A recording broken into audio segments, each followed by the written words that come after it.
KGF, Salaar എന്നീ സിനിമകളിലൂടെ ആരാധകരെ സ്വന്തമാക്കിയ സംവിധായകനാണ് പ്രശാന്ത് നീൽ. ജൂനിയർ NTRനൊപ്പമാണ് പ്രശാന്ത് നീലിന്റെ അടുത്ത ചിത്രമെന്ന വാർത്തകൾ പുറത്തുവന്നതോടെ ആരാധകർ ഏറെ ആവേശത്തിലായിരുന്നു. ഇപ്പോഴത്തെ സിനിമയുടെ ചിത്രീകരണം ഉടൻ ആരംഭിക്കുമെന്ന റിപ്പോർട്ടുകളാണ് പുറത്തുവരുന്നത്.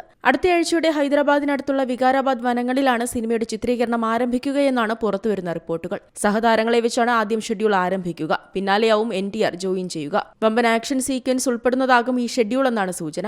ബോളിവുഡ് താരം ബോബി ഡിയോൾ ആണ് ചിത്രത്തിൽ വില്ലനായി എന്നാണ് പുറത്തുവരുന്ന റിപ്പോർട്ടുകൾ. അനിമൽ എന്ന സിനിമയിലെ ബോബിയുടെ വില്ലൻ വേഷം ശ്രദ്ധിക്കപ്പെട്ടതോടെയാണ് ഈ സിനിമയിലേക്ക് അണിയറ പ്രവർത്തകർ പരിഗണിച്ചത്. രശ്മിക മന്ദാന നായികയായി എത്തുമെന്നും ഡ്രാഗൺ എന്നാണ് സിനിമയുടെ പേരെന്നും സൂചനകളുണ്ട്. കൊരട്ടാല ശിവ സംവിധാനം ചെയ്ത ദേവരയാണ് അവസാനമായി തിയേറ്ററിലെത്തിയ ജൂനിയർ NTR ചിത്രം. സമ്മിശ്ര പ്രതികരണം നേടിയ ചിത്രം ബോക്സ് ഓഫീസിൽ നിന്ന് 500 കോടിയിലധികം നേടിയിരുന്നു. ജാൻവി കപൂർ, പ്രകാശ് രാജ്, സെയ്ഫ് അലി ഖാൻ എന്നിവരായിരുന്നു സിനിമയിൽ പ്രധാന വേഷങ്ങളെ അവതരിപ്പിച്ചത്. പ്രഭാസ് നായകനായി എത്തിയ സലാർ പാർട്ട് 1 ആണ് പ്രശാന്ത് നീലിന്റേതായി അവസാനം പുറത്തിറങ്ങിയ ചിത്രം. 2023 ക്രിസ്മസ് റിലീസായി എത്തിയ സലാറും മികച്ച വിജയം നേടിയിരുന്നു. Entertainment desk, Zee Malayalam news.